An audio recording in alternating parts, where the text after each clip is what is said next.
Good morning student. आज हम बात करेंगे बेटा चैप्टर नंबर 1 की improvement in food resources. This is our first chapter. तो हम रिवीजन सेशन में इसको स्टार्ट कर रहे हैं फर्स्ट चैप्टर को, इम्प्रूवमेंट इन फूड रिसोर्सेज। सबसे पहले हम बात करेंगे फूड क्या है। फूड वो एक ऐसा सब्सटेंस है जो हमारी ग्रोथ के लिए बेटा और डेवलपमेंट के लिए आवश्यक होता है। तो हमारी ग्रोथ और डेवलपमेंट के लिए हमें किसकी जरूरत होती है बेटा? फूड की आवश्यकता होती है। और ये हमें किससे मिलता है? We have two resources, plant and animal. Animal और प्लांट रिसोर्स है जिसके द्वारा हमें ये प्राप्त होते हैं। अब बात आती है कि फूड में ऐसा हम क्या ले लेते हैं जिसकी वजह से हमें फायदा होता है, हमारी ग्रोथ और डेवलपमेंट होती है। तो we have obtain carbohydrate from the food, fat, protein, vitamins और मिनरल। तो खाने के अंदर ये सारी चीजें हमें मिलती हैं जिसकी वजह से हमारी ग्रोथ और डेवलपमेंट होती है। तो फूड जो है हमारे अल्टीमेट सोर्स ऑफ एनर्जी है। हम ये भी कह सकते हैं it is an ultimate source of energy. ये हमारे खाने का एक प्रमुख साधन है, हमारे को एनर्जी देने के प्रमुख साधन है। एनर्जी मिलेगी तो ग्रोथ होगी, ग्रोथ होगी तो डेवलपमेंट होगा। प्लांट और एनिमल रिसोर्सेज की अगर हम बात करते हैं तो प्लांट के जरिए हम लोगों को क्या क्या मिलता है? अनाज मिलता है, दालें मिलती हैं, तेल मिलता है, मसाले मिलते हैं, बहुत सारी चीजें हैं जो हमें प्लांट से मिलते हैं। इसी तरीके से अगर हम एनिमल प्रोडक्ट की बात करें तो एनिमल से हम लोगों को मीट, एग, ये सारी चीजें मिलती हैं। एग मिलेगा, मीट मिलेगा, फ्लैश मिलेगा, ये सारी चीजें हमें मिलेंगी। मिल्क है, बटर है, मिल्क के जो भी प्रोडक्ट आप लोग जिसको भी मानते हो वो सारी चीजें आपको मिल जाएंगी। तो कहने का मतलब ये है कि हमें जितना भी फूड मिल रहा है उसके दो सोर्सेज हैं। एनिमल्स आर इनडायरेक्टली, डायरेक्टली और indirectly depend on the plants. तो क्या हमारे को प्लांट जो है, यानी प्लांट में मेनली कौन सी? हमारी क्रॉप्स जो होती है वो हमें बेनिफिट देती हैं। अलग अलग इनकी रिक्वायरमेंट होती है, अलग अलग इनकी डिमांड होती है। अब देखो जरा बेटा, जैसे कि आप सभी ये जानते हैं हमारी जो पॉपुलेशन है वो बहुत ही बढ़ती हुई पॉपुलेशन है, सेकंड लार्जेस्ट पॉपुलेशन है। तो हमारी जो डिमांड है उसकी, खाने पीने की चीजों की, वो बहुत ज्यादा है। उसके लिए हमें एक ऐसा एग्रीकल्चर सिस्टम अडॉप्ट करना पड़ा जिससे पैदावार हमें ज्यादा मिल सके। तो ग्रीन रिवोल्यूशन आया था जिसने हमारी इस चीज को क्या किया था? पूरा किया था। उसने हमारी डिमांड को पूरा करने की कोशिश करी। वो किस किस चीज के उपयोग के बाद में? बहुत ज्यादा इरिगेशन हुआ, फसलों को पानी बहुत ज्यादा दिया जाने लगा, बहुत ज्यादा केमिकल्स यूज करने लगे। केमिकल किस किस की फॉर्म में? फर्टिलाइजर्स की फॉर्म में और पेस्टिसाइड्स की फॉर्म में। तो पेस्टिसाइड और फर्टिलाइजर की फॉर्म में बहुत बड़े पैमाने पे फर्टिलाइजर्स का यूज किया जाने लग गया। हाई यील्डिंग वैरायटी सीड्स को यूज किया गया, हाई यील्डिंग वैरायटी सीड्स को यूज किया गया, ठीक है। बहुत सारे रिवर केनाल प्रोजेक्ट लगाए गए।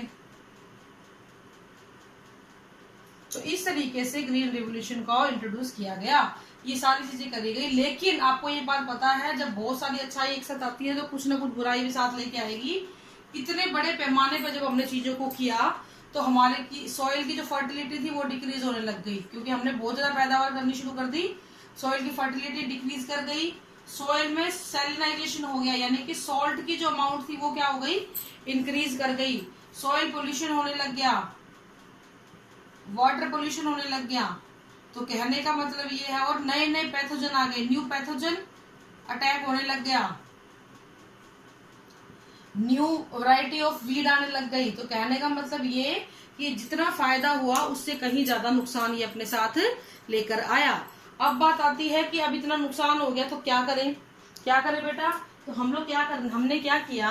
हमने एक चीज सोची, हमने ये सोचा कि क्यों ना हम एक ऐसी एग्रीकल्चर प्रैक्टिस को अडॉप्ट करें जिसके द्वारा नुकसान कम और फायदे ज्यादा हो। उसको हम बोलते हैं बेटा सस्टेनेबल एग्रीकल्चर। क्या बोलते हैं? Sustainable agriculture. कहने का मतलब क्या है? एक ऐसी प्रैक्टिस ऑफ एग्रीकल्चर जिसमें चीजों को सस्टेन किया जा सके, यानी कि हम रिसोर्सेज को यूज कर लें, इसके साथ साथ हमारी आने वाली जनरेशंस भी उस रिसोर्सेज को यूज कर सके अच्छे से। तो ये एक ऐसी प्रैक्टिस होती है बच्चों जिसके अंदर आज जितने भी रिसोर्सेज हमारे पास प्रेजेंट हैं उन सब के सब रिसोर्सेज को यूज किया जाए, एज वेल एज उन रिसोर्सेज का कुछ अमाउंट हमारा कुछ कैसा अलग मतलब रिप्लेनिशेबल अमाउंट के अंदर हमें अपने आगे आने वाले जनरेशन को भी देने को मिले। ऐसा नहीं है आज सारा समेट दिया आने वाली जनरेशन भूखी मरेगी। तो ऐसी प्रैक्टिस को हम क्या कहते हैं, सस्टेनेबल एग्रीकल्चर कहते हैं। इस प्रैक्टिस के अंदर जितने भी ये नुकसान मैंने गिनवाए थे, इनकी जो फ्रीक्वेंसी होती है या इनका ये जो नुकसान होते हैं काफी कम अमाउंट में होते हैं। अब हम बात करते हैं टाइप ऑफ क्रॉप की। छोटी क्लास में आप पढ़ के आए हो, कुछ भी नया नहीं है। आप types on the basis off season हमने 3 पार्ट्स में बांट दिया, रबी, खरीफ और ज़ैद क्रॉप्स। ठीक है, तो रबी क्रॉप कौन सी होती हैं, इनको विंटर क्रॉप बोलते हैं, अक्टूबर में लगाते हैं और मार्च अप्रैल में हार्वेस्ट कर लेते हैं। खरीफ क्रॉप कौन सी होती हैं, जो अभी जून जुलाई में लगेंगी और अक्टूबर में इसको हार्वेस्ट कर लेंगे। इसको अक्टूबर में लगाएंगे, अप्रैल में हार्वेस्ट कर लेते हैं। और ज़ैद क्रॉप वो होती है बेटा जिनको इस और इस टाइम के बीच में लगाया जाता है, यानी कि अप्रैल में से लेके जून के बीच जब खाली रहता है तब उसको लगाया जाता है ज़ैद क्रॉप्स को। जैसे कि रबी क्रॉप एग्जांपल आपको सबको पता है, गेहूं, अपने यहाँ पे गेहूं, सरसों, चना और मटर ये सब लगाया जाता है। अगर हम खरीफ क्रॉप की बात करें तो इसके अंदर आपकी कॉटन आ जाएगी, कपास लगती है ना अपने यहाँ पे, बाजरा लगता है अपने यहाँ पे, पिजन पी लगती है अपने यहाँ पे, इस तरीके की चीजें हैं। और ज़ैद क्रॉप में आपकी जितने भी ककड़ी और खीरा, ये वाटरमेलन वगैरह, ये सारी चीजें आ जाती हैं। तो सस्टेनेबल एग्रीकल्चर में दोबारा बताऊंगी आपको क्या होती है। ऐसी प्रैक्टिस को अडॉप्ट करना, हमें भी सामान मिले, हम भी रिसोर्सेज को यूज करें और हमारी आने वाली जनरेशन को भी मिल जाए, धरती को ज्यादा नुकसान पहुंचाए बगैर, एनवायरमेंटल रिसोर्सेज को ज्यादा नुकसान पहुंचाए बगैर। अब क्वेश्चन आता है कि ये होगा कैसे, बोल तो दिया नुकसान नहीं करना, करें क्या। तो हम कुछ ऐसी न्यू टेक्निक्स को अडॉप्ट करेंगे। देखो, न्यू टेक्निक्स को अडॉप्ट करेंगे ताकि हमारी जो एग्रीकल्चर प्रैक्टिस है वो बहुत ज्यादा अच्छे से डेवलप हो पाए, बहुत ज्यादा अच्छे से चल पाए। तो इसलिए हमने पूरे एग्रीकल्चर प्रैक्टिस को तीन स्टेप्स के अंदर बांट दिया है। पहला स्टेप है क्रॉप वैरायटी इंप्रूवमेंट। देखो, सबसे जरूरी चीज है आपकी फसल की जो वैरायटी है वो अच्छी से अच्छी होनी चाहिए, मतलब अच्छी से अच्छी वैरायटी होनी चाहिए। दूसरा, क्रॉप प्रोडक्शन मैनेजमेंट। आपने फसल के बीज तो अच्छे ले लिए लेकिन उसका प्रोडक्शन नहीं आया तो फायदा क्या, तो उसको भी आप मैनेज करो। ठीक है। तीसरा कि क्रॉप पक गई लेकिन pest control, paste protection management, उसका प्रोटेक्शन किया जाए पेस्ट से, इंसेक्ट से। तो ये 3 मेजर स्टेप्स थे बेटा, जिसके बाद हमें ये लगा कि हाँ, हम अब एग्रीकल्चर, सस्टेनेबल एग्रीकल्चर की टेक्निक्स के पास थोड़ा सा उसकी तरफ जा रहे हैं। उसमें हुआ क्या क्या, क्रॉप वैरायटी इंप्रूवमेंट की गई, क्रॉप की प्रोडक्शन को भी मैनेज किया गया, ये तीनों स्टेप्स को फॉलो किया गया। तो आज के टाइम में हम लोग जो कर रहे हैं वो थोड़ा सा इम्प्रूव्ड वैरायटी आ गई है, अच्छी वैरायटी आ गई है। तो सबसे पहला जो टॉपिक आपका है वो है क्रॉप वैरायटी। वैरायटी को कैसे इम्प्रूव करेंगे। देखो, जो हमारे पूर्वज थे ना वो इतने बेवकूफ नहीं थे, वो भी बहुत ही ज्यादा दिमाग रखते थे, बहुत ज्यादा काम करते थे। तो वो प्लांट ब्रीडर थे, उनमें से बहुत सारे वो प्लांट के जीनोटाइप को, प्लांट के जो जीनोटाइप था यानी प्लांट का जो जेनेटिक मेकअप था उसको इम्प्रूव करने की कोशिशें करते रहते थे और उन्होंने करे भी। तो आज हम जितनी भी वैरायटीज को यूज कर रहे हैं वो कहीं ना कहीं हमारे पूर्वजों के द्वारा डेवलप्ड की गई वैरायटियां ही हैं। तो प्लांट ब्रीडिंग उन्होंने करवाई। प्लांट ब्रीडिंग क्या होती है, जब आप 2 अच्छे प्लांट्स को, फॉर एग्जाम्पल आपको 2 पौधे अलग अलग, देखिए अलग अलग मतलब ये नहीं कि आलू का बैंगन, ऐसा नहीं।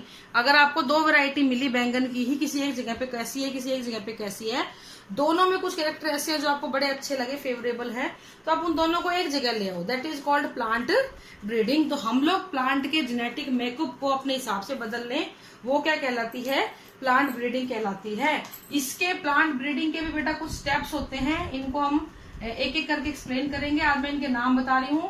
पहला होता है इंट्रोडक्शन, सिलेक्शन,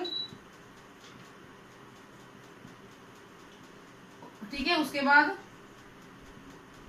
हाइब्रिडाइजेशन